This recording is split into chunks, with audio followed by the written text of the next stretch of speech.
So if you're just coming on, this is Tiff Tales Live. Gonna talk about a very serious issue, but it needs to be addressed, and I think more people deal with it than we realize, so it's time to talk about it.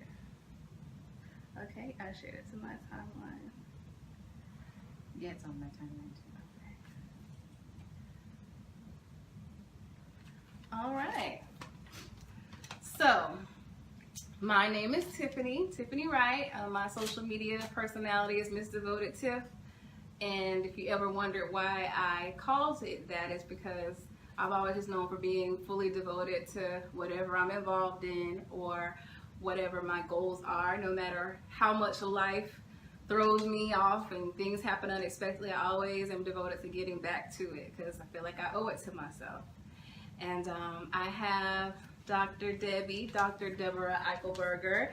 You'll be hearing a lot more from her later, but right now she's here for moral support while I spill my tea on my own self, and she's gonna help me see your questions if you have any questions as I'm going into what I have to share.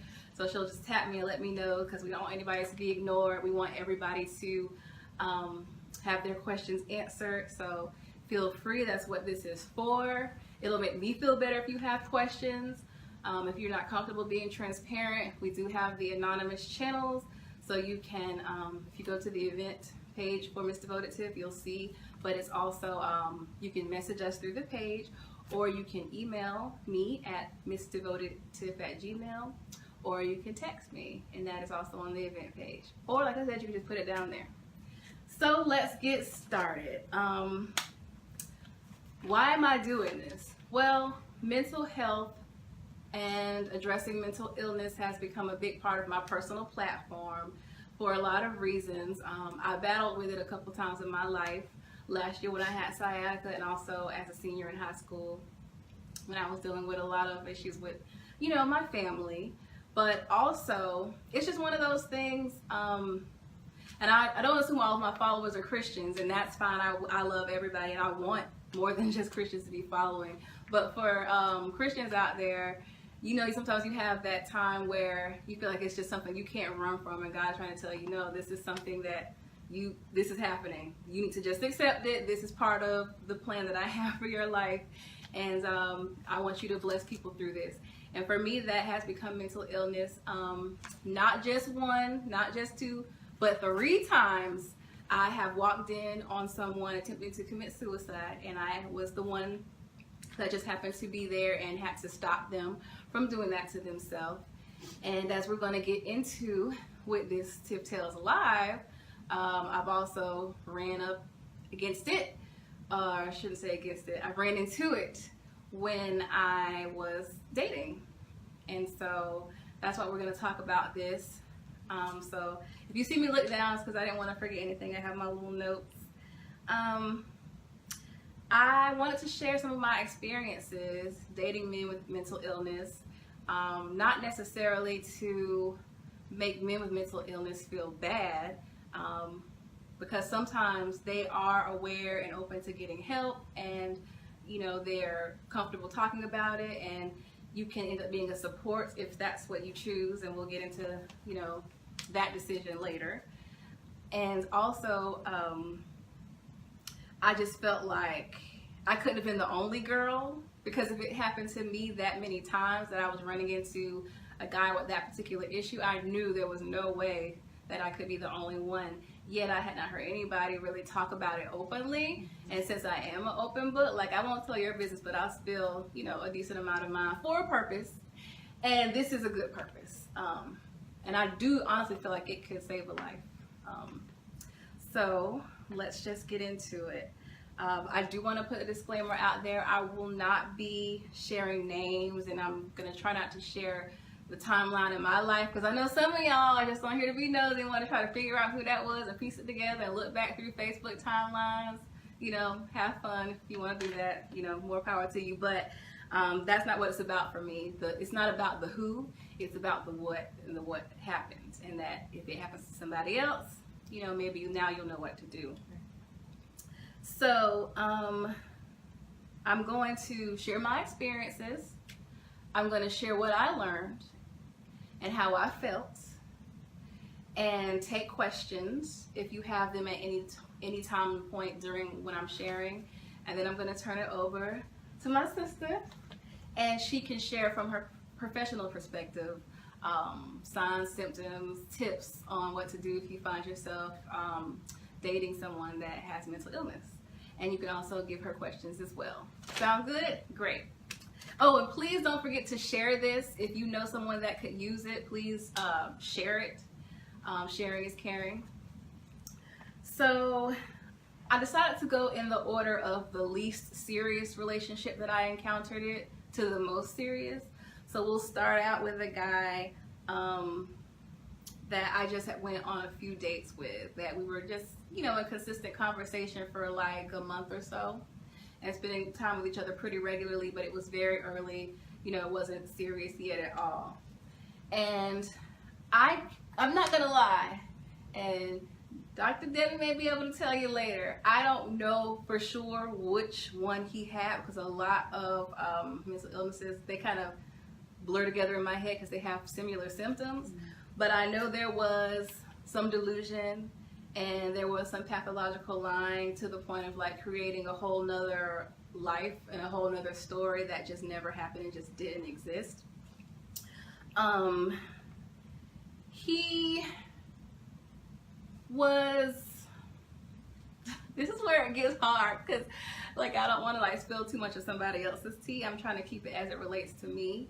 I should say he was a young man that had went to prison, but the story that he and to some degree some of his family went along with was that he was in the military, and that he just let everybody believe he was in prison, but he was actually like black ops or some like super top secret division of and I won't say the branch that he was saying, but that he was part of that division. And so it would just become, whenever we would sit down and talk and get to know each other, it would just be these very specific stories. And when you're first meeting someone, you're skeptical, but you don't want to be skeptical to the point of, oh, all men lie all the time, I'm going to start out not believing everything you're saying. I didn't want to go there, but it just seems like this is so specific, it has to be true. So then it's like, I'm questioning myself, well, this sounds crazy to me. And then some of the people that knew that, I had started getting to know him and was spending time with him was like, he's crazy. And I'm the kind of person, I take what other people say with a grain of salt, because I'm always team, I'm going to get to know you for myself and make my own judgment on whether what I heard is true, and just kind of keep it in the back of my head. Mm-hmm. So people will be like, oh, he's crazy, like, don't date him, girl, he wasn't in the military, he was in jail, and people were trying, I guess, to, tip me off. But, I continued to get to know him, and he was treating me fine, so I didn't see any issue with it. And I had met his family, and he had like a dog tag, and none of them ever made me think that he had never been in the military. We eventually went our separate ways and decided that we were not compatible.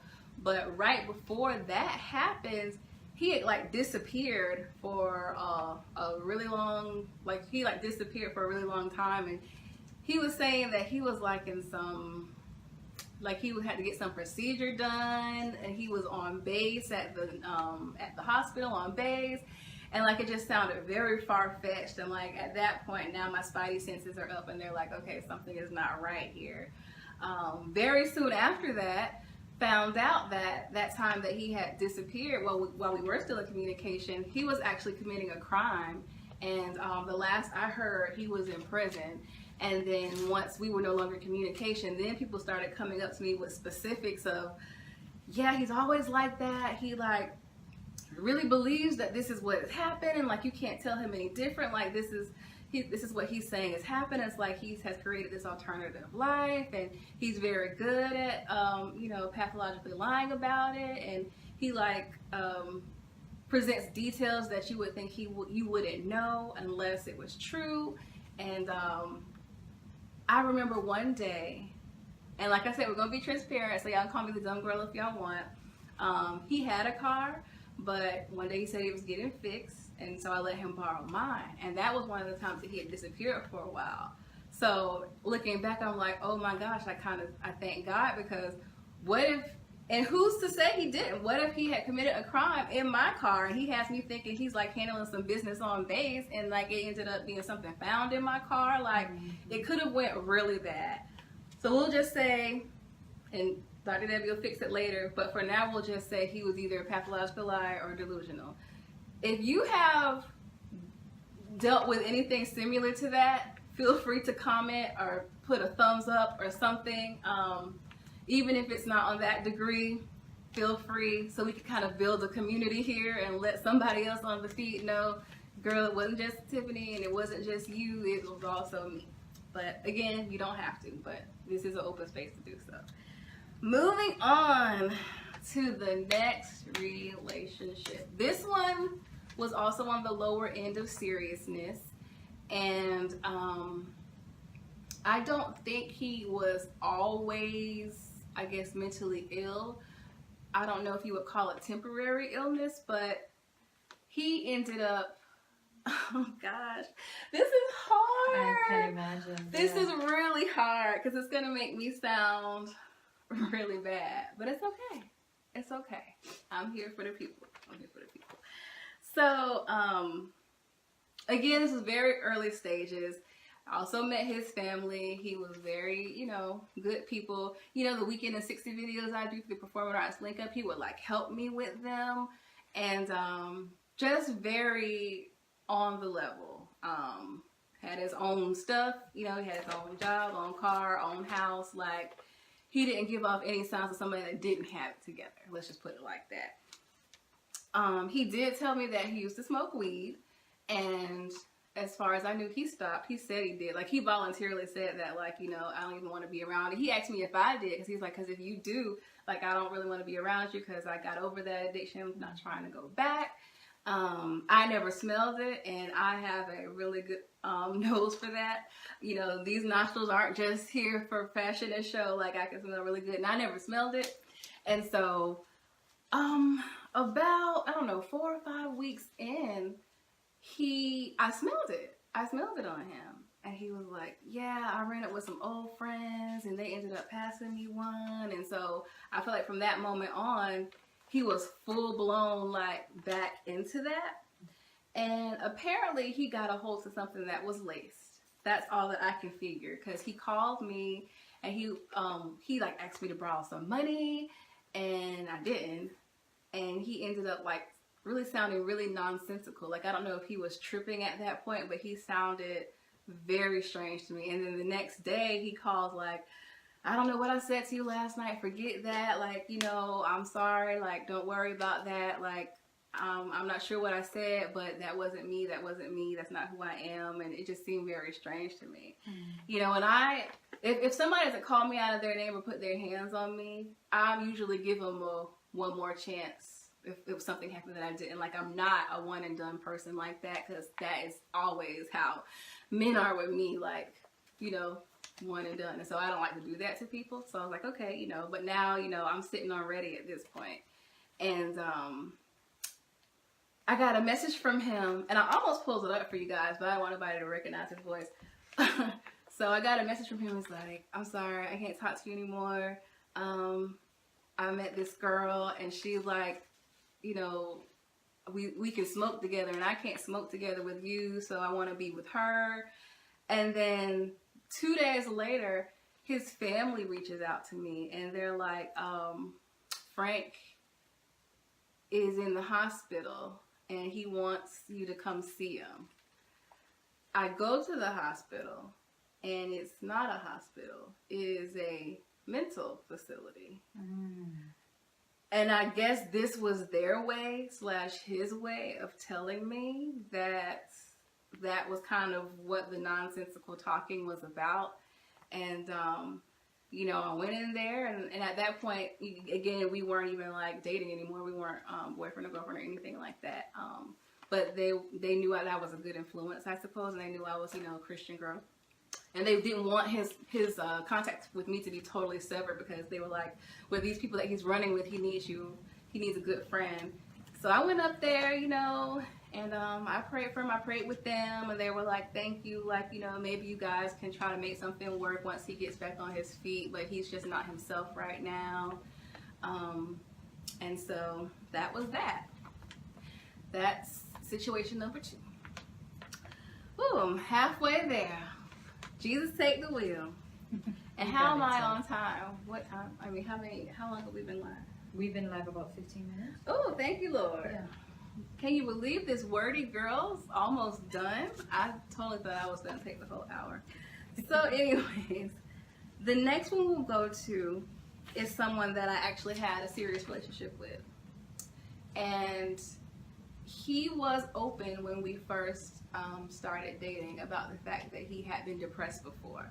And there is a difference, if you didn't know, between like you just had a bad day, you're just feeling down for a couple of days, to like actual clinical depression where you can't even bring yourself to get out of the bed, you don't want to shower, you don't want to eat, you can't even go to work. Like people literally have lost their jobs over like legit depression because it's just like yes. See, this is why she's here. She has all those fancy doctor terms.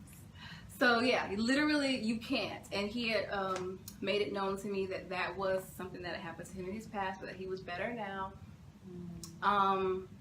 You know, real stand-up guy, church-going guy. We would go to church together. We would like do devotionals together. Like you would never think, you know, which is another, I guess, misnomer or mistake to think that, you know, everybody that believes in God, you know, can just pray things away immediately. Prayer should always be a component of anything we're trying to deal with in our life. But you should not assume that Christians don't struggle with any type of mental illness or depression. So like, just don't do it. Don't do it, because that's a mistake. So, you know, things were going well. And then I would get these messages from him, and he would say, I just want to be alone today. You know, he would just be like, I don't want to talk to anybody. You know, tomorrow I'm not going to feel like talking. If you text me and I don't answer, that's why, you know, I just had the worst day ever. And it was just very dramatic and very like impending doomish sounding.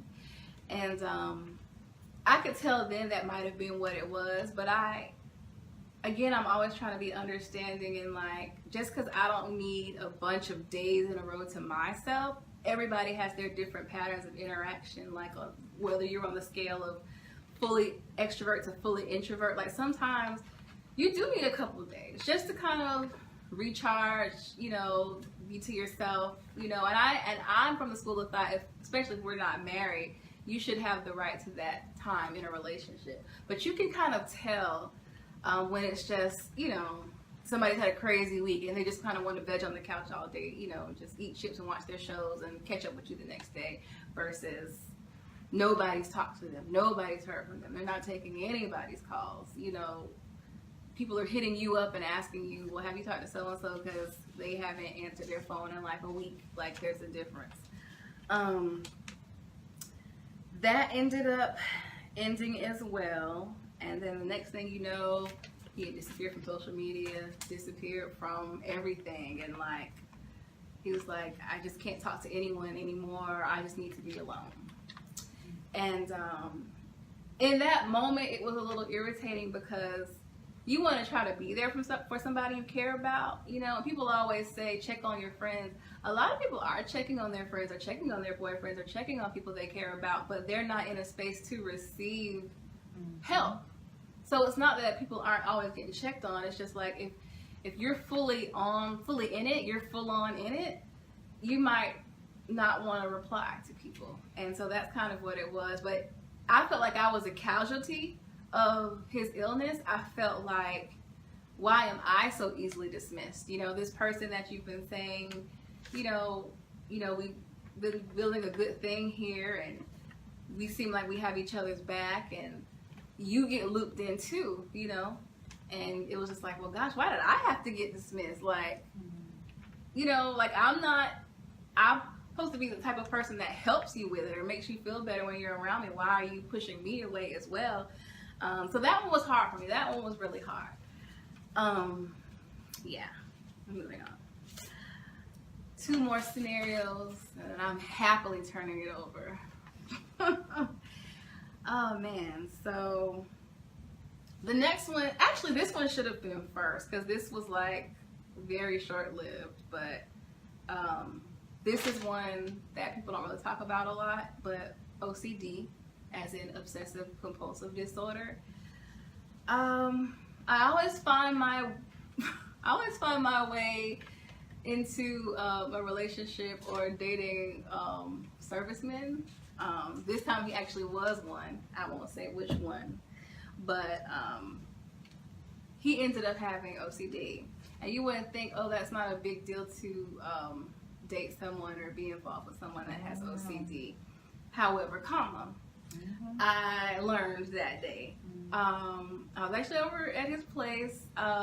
We were meeting up to go like to Juicy Crab or something. I remember specifically that's the day it was. And I think I used his restroom.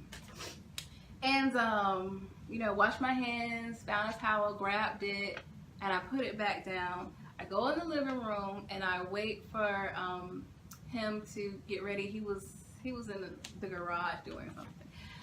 He just comes in hot into the living room, like super like blowing up on me.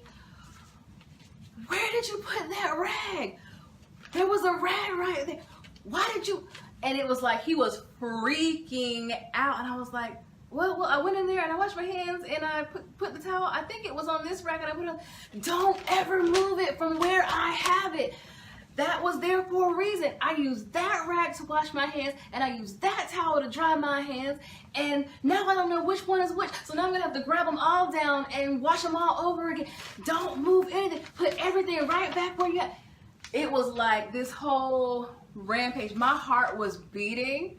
I was like, is he going to do something to me? Is he like that upset about it? And like, I have enough training from, I was a peer counselor, and before I switched my major to biology, I was a psychology major. I don't know if I ever told you that. Yeah. So I was fortunately able to recognize this is what it was. Yes, for the wow emoticon. Y'all feel free to react. We all family at this point, because y'all know my life right now. And so I felt like the worst thing I should do is, I can't use the N-word. I felt like the worst thing I could do is be like, you know what's wrong with you? Why are you yelling like that? There are certain times that it's just not good to escalate. And maybe that was my customer service training. But when somebody's yelling, I'm not quick to yell back because I feel like, you can't argue with yourself. So I'm not gonna do it with you. I got nothing for you. I'm not gonna engage. You're gonna have your moment. When you get done, then we'll have an adult conversation. So I applied that same logic to this. And so when he was doing all that and I realized what it was, I just like very humbly apologized. And that de-escalated him. And so we went to dinner, and I asked him, I said, now I know you was in the military, and I know you went, overseas, and I was just wondering, do you have OCD?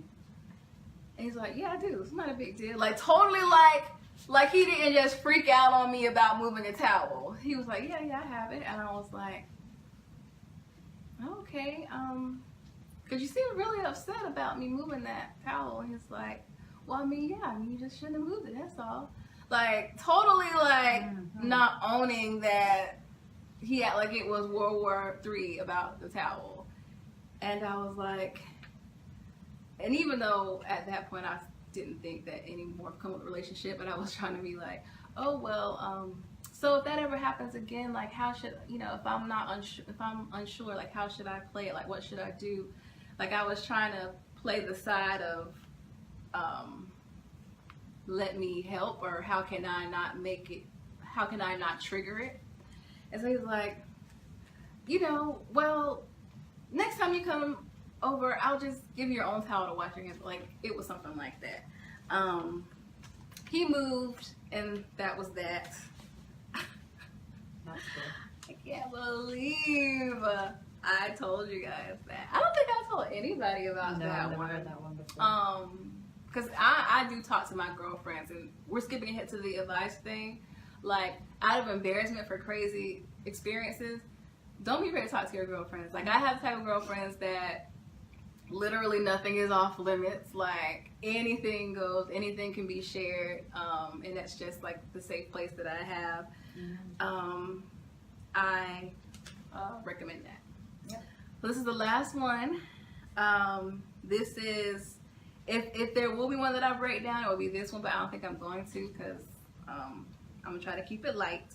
But this was the one that I was most affected by, and this was the most recent one. I was in a very serious relationship, like as serious as you could call serious, with a guy that ended up being paranoid and schizophrenic. I didn't realize it at first because there are a lot of people, especially now with the woke movement, which there are some things that, you know, you should be woke about. So I'm not one to like be totally anti the woke movement, but some people, everything's a thing. Everything is a conspiracy. Everything is something to be paranoid about. And he definitely leans on that side of things. I know people like that, so he just reminded me of some of my friends and family that are like that. Like, you know, the government's always doing this, the government's always doing that. He was kind of that type, and so I was just like, oh, okay, you know. And I didn't give him a hard time about it because, one, that's just who he was as a person. If I didn't like it, I could just not date him. And then the other thing was, he was also a serviceman. But legit, because, like, I saw the pictures of him getting sweared in and stuff like that. But you don't know. I don't know if people been in the military or date someone in the military. There is a lot of information that they're privy to that if you knew it would like shock the HE double hockey sticks out of you, or you would be like, wow, like there is a lot more going on behind the scenes. So whenever a person that has been in the military kind of speaks up and says, well, you just don't know, like I never question that because I've been around enough of them to know that they do know a lot more than we know. So I didn't want to say, oh, you're being paranoid, when he had actually been, you know, to war and made privy to certain information. So because of that, when I felt like he was leaning on the side of being paranoid, like I wouldn't really like dig in like that and like side eye him. But it escalated little by little.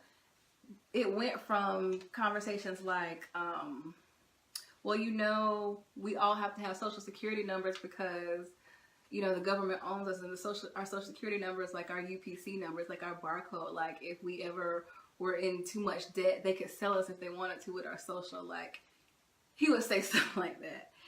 And it went from that to certain conversations he wouldn't want to have on the phone with me. He would be like, you know, they're always listening. And he'd be like, let's just talk about this in person. It escalated from that to, well, let's go have this conversation outside. Because I feel like, you know, it's possible that, you know, they have bugged all apartments and all homes with like cameras and like recording. Like a mic. So let's have this conversation outside. It escalated from that to, he would start saying like he was being followed and he felt like there was like agents. And he felt like his supervisor at his new job was an agent, and it was a customer service job. So he's like, they probably bugged my phone lines. And I know this sounds super crazy. I know it does, but like I have to give it to you exactly how he said it because I want to help somebody. Okay, so just go with me on this journey. He like actually addressed his manager about like wanting to sit at a different desk, and I think he might have gotten a little erratic. I'm not sure because I wasn't there, but he ended up being sent home, and he got fired. And then like he came to me crying. He was like, you know, I just want to be able to work in peace. And so then I tried to come from the Christian perspective. I was like, you know, if you know, are so paranoid to the point that, you know, you feel like you can't work in peace, like, you know, you have freedom in Christ. Like, you don't have to walk in fear, you know, that somebody's going to get you at these jobs. Like, I'm really going there, y'all. Like, I'm trying to be so ride or die. I'm like, okay, instead of just being scared and like, what is this guy talking about? Like, I was really trying to, like, you know, work through this with him. And I was like, you know, just pray, you know, because you don't have to be scared anywhere you go. Do you feel like God has protected you in your life? Do you feel like he will protect you here if you really do feel like, I don't know what type of missions you were in, but do you really feel like somebody's following you? If so, you know, just pray for God's protection. And he was like, you're right, that's what I'm going to do. He got a new job, and then he started saying the same things. At this point, like, I got one foot out of the relationship. And what ended up making that decision for me is he said that he wanted to change the cable password. And I was like, why? Like, that's not necessary. You don't need to do that. And there was just this look in his eye. And that's the best way I could explain it to you guys. There was just this look in his eye at me. And it was almost like his wheels were spinning, thinking, hold on, why is she so adamant about me not changing this password? As if she's in on whatever he thinks is going on, as if I was in on it too. That was all that it took me to let me know.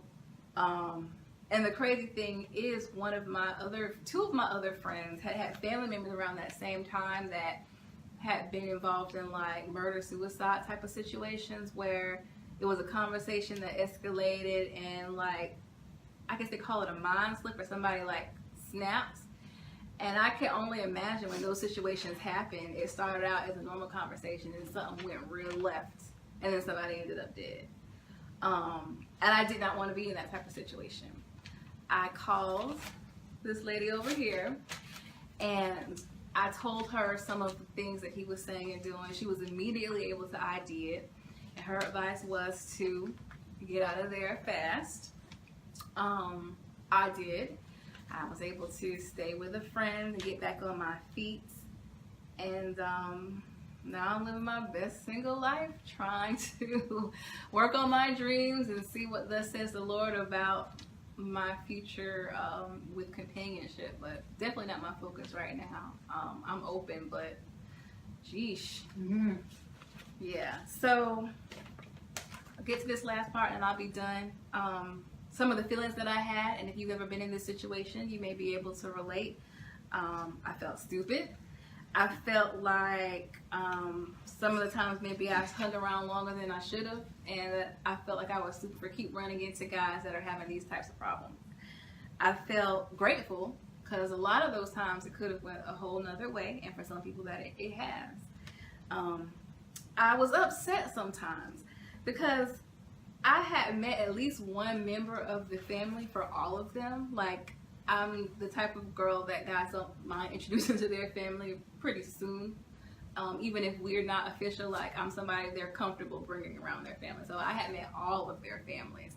And only two of them, like I told you, the OCD and the guy that was depressed, was even open about the fact that there was something going on mentally with them.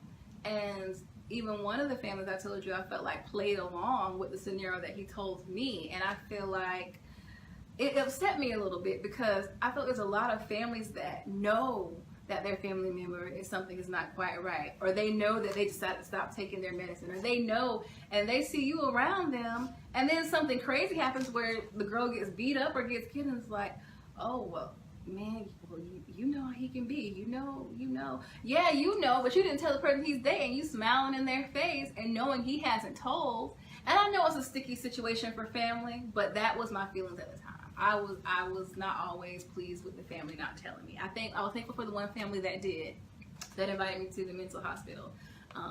But sometimes families know, and they just kind of look the other way. And so I felt a way about that.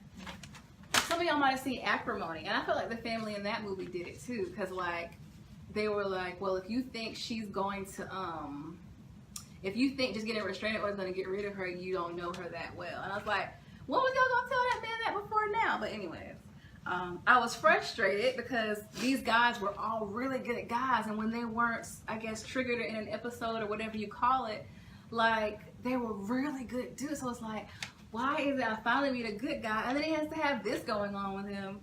And I was also scared because I felt like, even doing this, I feel like some things people don't want to be around. And I was like, scared to share this information because if I say I potentially want to meet somebody in the future, they were like, oh, well, she be attracting crazy. She around these crazy dudes. I want to date her. So that's definitely a risk I'm taking, but it is what it is. I learned it's important to address mental health. Being a Christian, it's important to acknowledge that there are always spiritual things at work, but the brain is an organ just like any other organ, and sometimes it can have issues. And, you know, if you would go see about your kidney, you can go see about your brain. It's okay.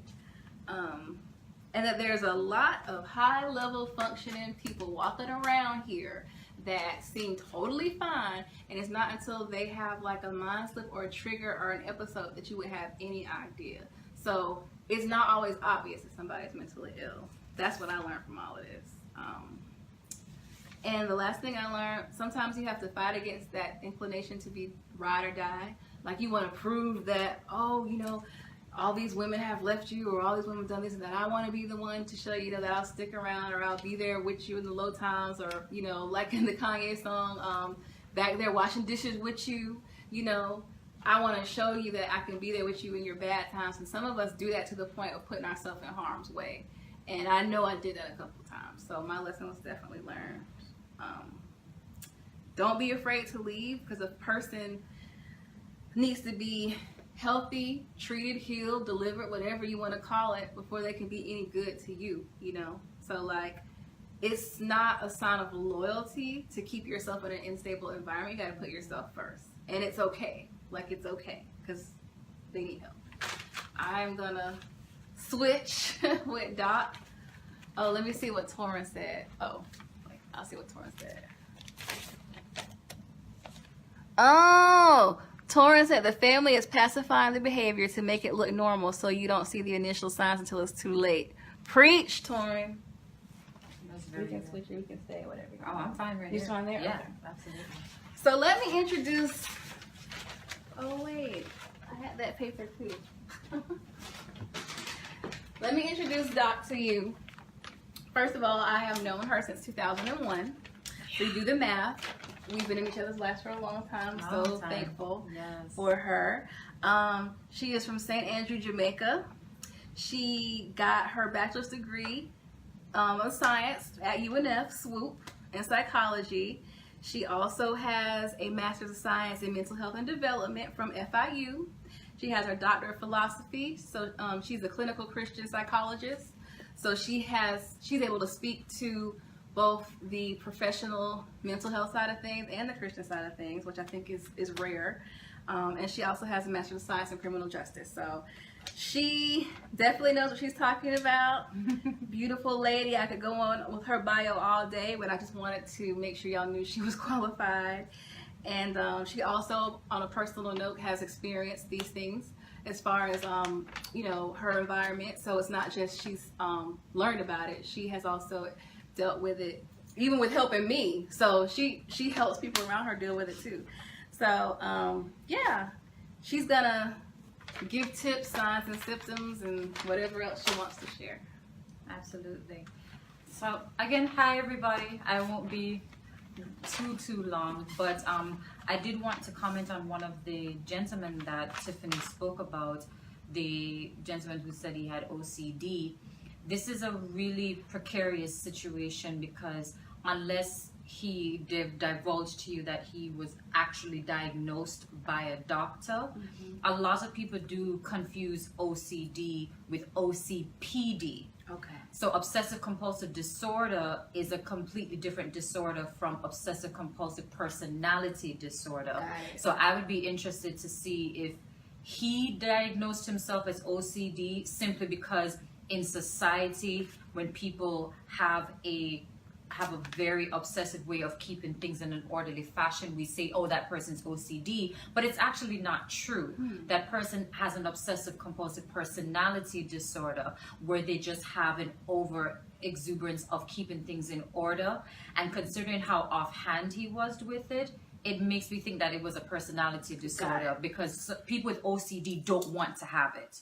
They know that there's something wrong. They have issues as far as saying, if they don't do something, something tragic is going to happen. They're going to die. A family member is going to die. So I have to constantly wash my hands 20 times, or I have to turn off a light switch 15 times. I have to lock my door 10 times. It's a pattern of behavior because of the obsessive thoughts that they have, that if I don't do this, this thing is going to happen. So I do these behaviors, but they know they shouldn't be doing it, but there's no way to turn off the obsessive thoughts that they have. So their obsessive thoughts pushes them into these compulsive behaviors, which then they realize there's something wrong with them. Somebody who has obsessive compulsive personality disorder they're overtly strategic in their things of placement. They obsessively clean.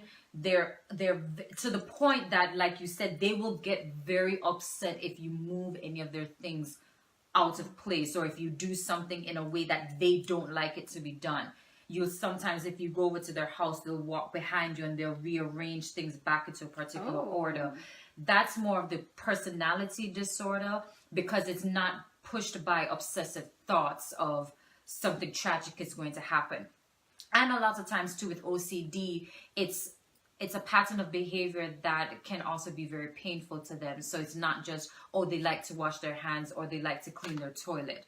It is, they wash their hands to the point that you could see it's raw and it's bloody and it's blistering, or you could see where things have been rubbed down to a certain level because they've turned that knob so many times, or they've flipped that light switch so many times. When you ask them, why are you doing those behaviors, they will tell you, I know I shouldn't be doing them, but if I don't do it, something tragic is going to happen. My child is going to die. My house will burn down if I don't go back and check the stove 15 times. So it really impacts their everyday life to the point that they can't work or they can't have a social life because they spend so much time in that obsessive nature.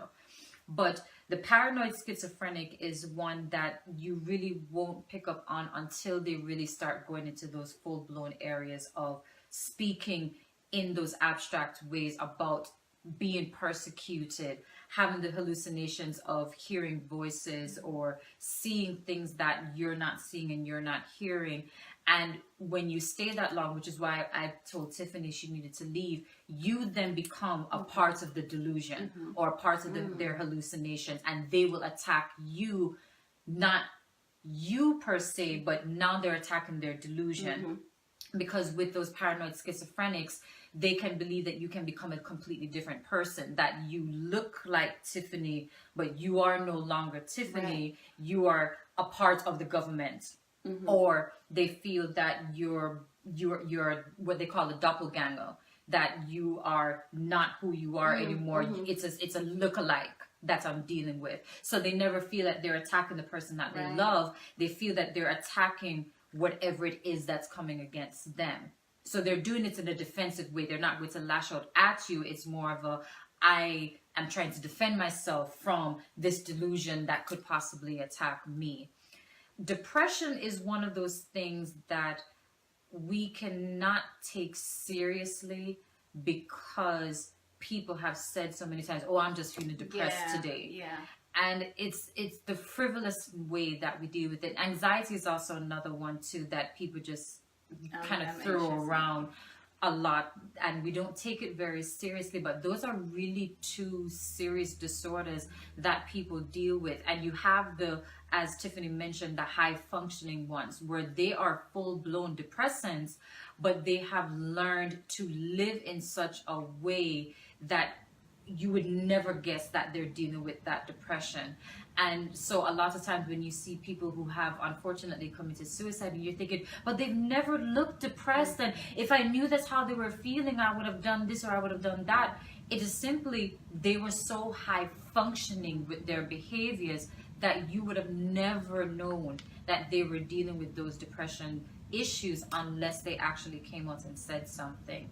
And I feel a lot of times, especially within our culture, within our society, and when I say our, I'm talking about the minorities, that in our culture, we don't want people to talk about when something is wrong with them mentally, because the first thing we say is you're crazy, and we throw everybody into this you're crazy category.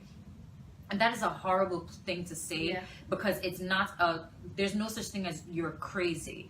It is simply an issue that you're dealing with that needs attention medically, it needs attention therapeutically, and you need to have a support system. All of our studies show that people who have mental illnesses with the right medication and the right treatment, that negates everything if they don't have a good support system. So you can medicate them the best way, you can give them all of the therapy that they want. If they don't have that support system that is with them once they leave the therapist's office, once they've taken the medication, but to be there to support them, not to support their issue, but when they have, for lack of a better word, a flare-up.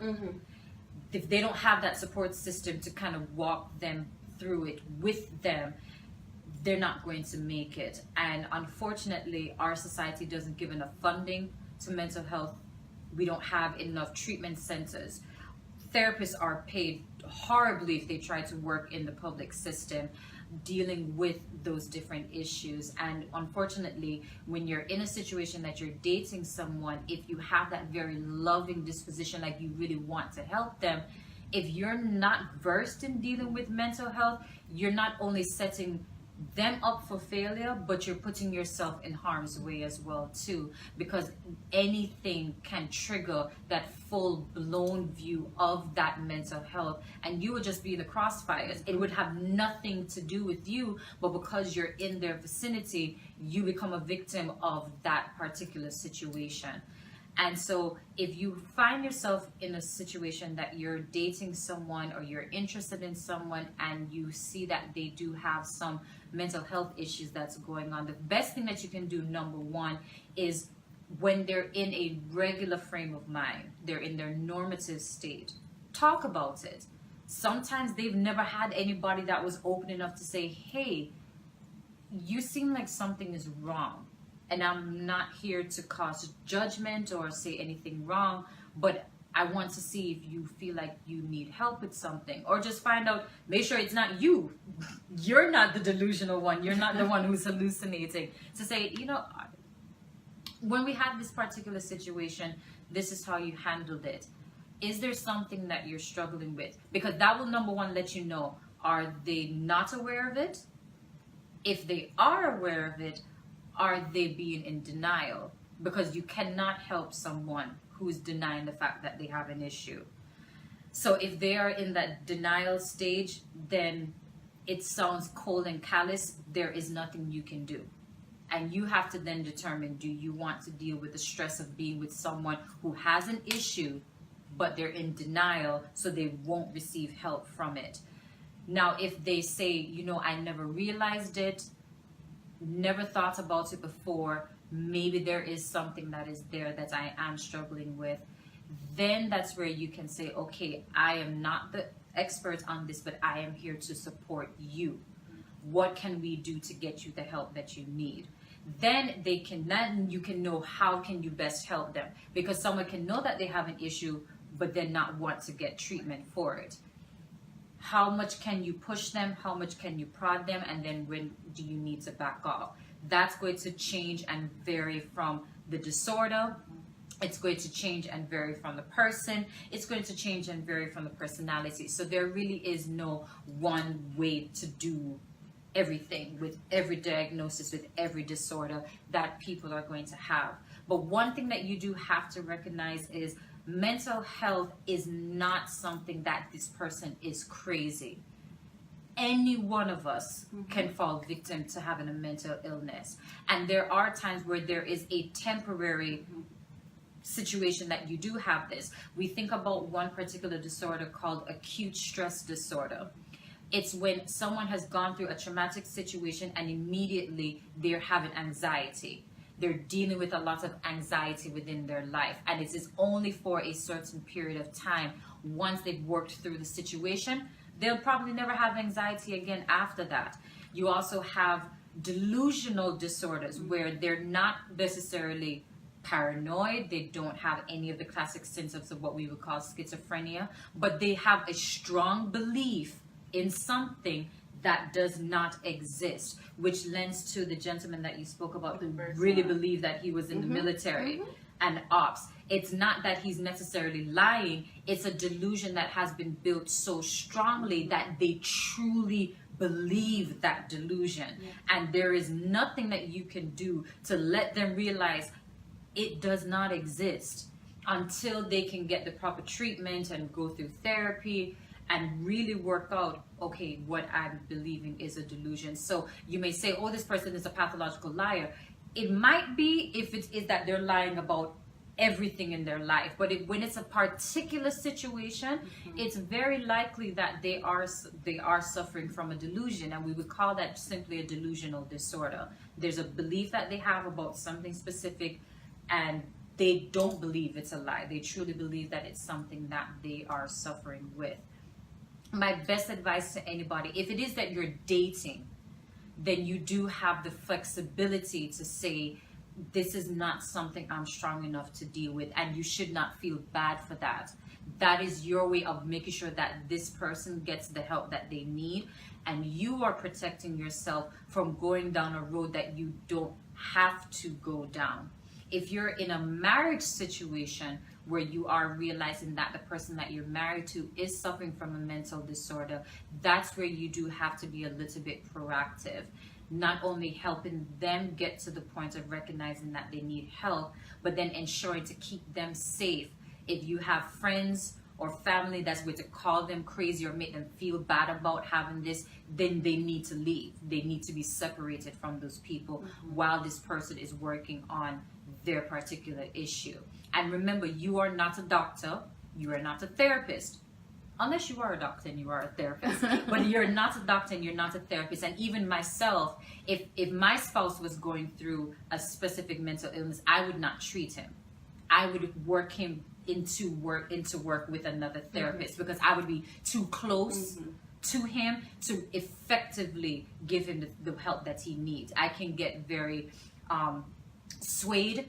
I would not be as strong as I need to be. I would not be able to break off the relationship of being the spouse versus being the doctor. So I would not treat anybody that I felt was too close to me. I would say, this is what it looks like. This is what I believe.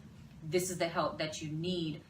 And if I feel that I can't be objective, I would not treat that person. And that is the one thing that we as therapists always try to ensure. Whether we know a person or whether we don't know a person, if you're not going to be objective, don't do anything with it. So let them go. It's okay to let them go if you're dating. It's okay, even if you're engaged. That's the beauty about engaged. All it is a ring back and say, I'm sorry. But you would save yourself and that person a ton of hurt, because you're ensuring that you're not placing yourself in a situation that you simply are not ready to deal with. And our men need to know that if they're not well mentally, they're not less of a man because of it. They simply just need the help that they need. If they broke their arm, it doesn't make them less of a man because they went to the doctor and got a cast. If they had cancer, it doesn't make them less of a man because they're going through chemotherapy or they're going through different treatments to get that done.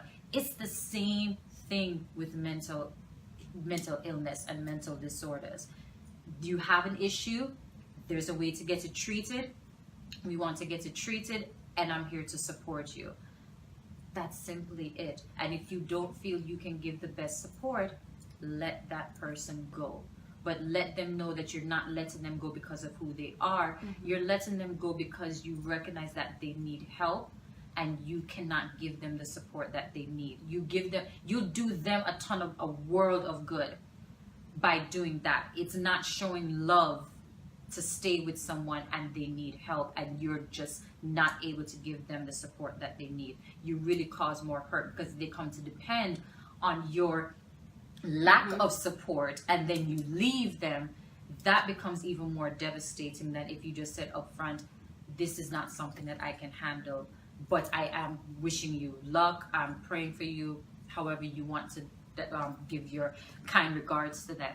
But let them go, and it's okay. You should not take it personally because you were not able to support them the way that they needed at that time. I do have a question about specifically the schizophrenic, because it was never a conversation that I had that directly. It was more so I feel like he was, I maybe worded like he was overly worried about things.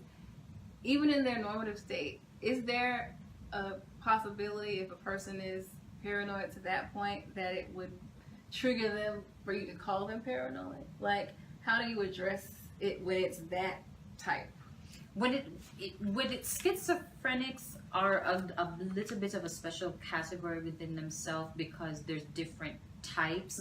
But with the paranoid schizophrenic, it can be very difficult to address it with them because there's not many times that they're in their normative state. Right. But if with paranoid schizophrenic, since you're saying that specifically, when even in their normative state, a lot of the things that they do are triggered by their delusions that they're living under. So those become very difficult to kind of talk to about what they're going through. You kind of have to internally recognize the signs. Because if you talk to them, they can lash out. That's in itself. That's what I was concerned about. And that in itself can kind of also be your confirmation because you're realizing, okay, yes, there is something going on here, and I do need to be very cautious around that person. Yeah, great question. That was good. And then the other one is, I guess, you could touch a little bit more on like the drug induced, because I felt like even with him, I think he had started back smoking. Maybe he never stopped, but sometimes they say that. But I felt like it got worse the more he did that.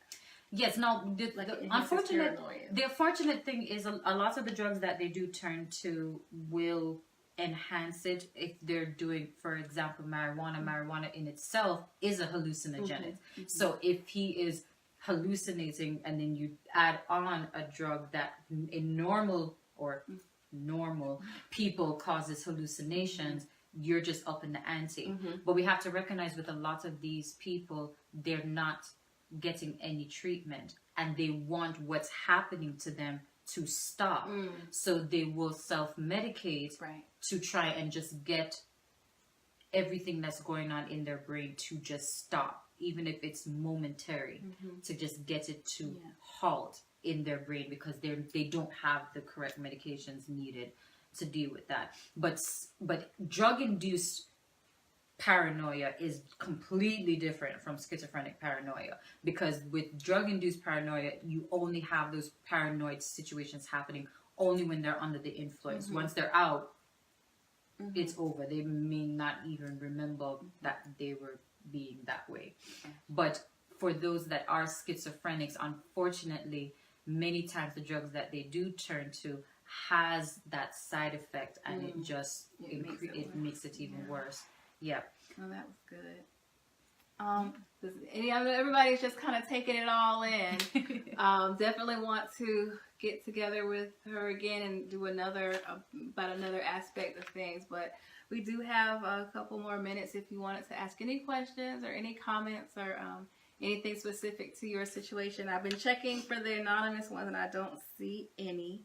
But also, I know you've got a new mom here, but when would you be getting back into offering your services? Because if you want to go offline, this is a resource right here, somebody to talk to and get some services. So absolutely, I'll be back up and running as about around the 13th of August. So please feel free to reach out. I'll be more than happy to help you, a family member.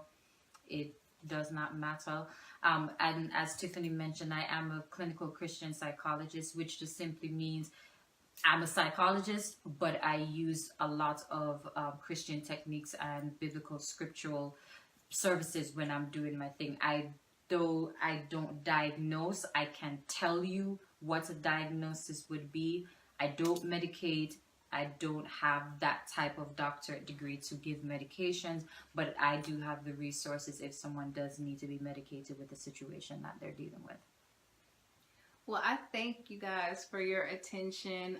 This is one of those things, even if nobody comes back and say they enjoyed it, I know that it needed to be discussed. And even private conversations I have had with friends, I know this is something that's happening to more than just me. And I believe whenever you have a platform, you have a duty. I like to make people laugh. I like to help them escape through some of my comedic shorts. And, you know, I've done other serious ones talking about, you know, men that cross blurred lines and other topics. But, you know, I feel like I wouldn't be doing my duty if I didn't address this. I have a lot more to say about mental health, mental illness. It means a lot to me. God has put it in my life as a platform. And so I had to do this. I feel good that I did it. Feel free to share because it will be available after. Yes. And if you think of a question later, hit me up, hit her up. I'll tag her information in there as well. And I really am just glad that it wasn't 0 the whole time. So you guys have a great Sunday. Absolutely. And I'll see you for my next video, which will be coming up in 2 weeks. So, but reach out, guys. Yes, you're not please. alone. Please, if you know anyone or if you're going through it, reach out and talk to someone about it. No suffering in silence around here. No. All right, you guys. Anything else there? Just blessings. God bless you all. And if we can help in any other way, just let us know. But I'm looking forward to this series with Miss Tiff. Yes. And looking forward to all of the topics that we're going to be covering. Yes. So we got stuff to say. Invite other people for the next one. That's the main thing too, because this is not just for us and for who we know. Stretch it out. We're 5 degrees of separation from the entire world. So please invite others out to the next forum that we have. Yeah. All right, you guys. Catch you next time.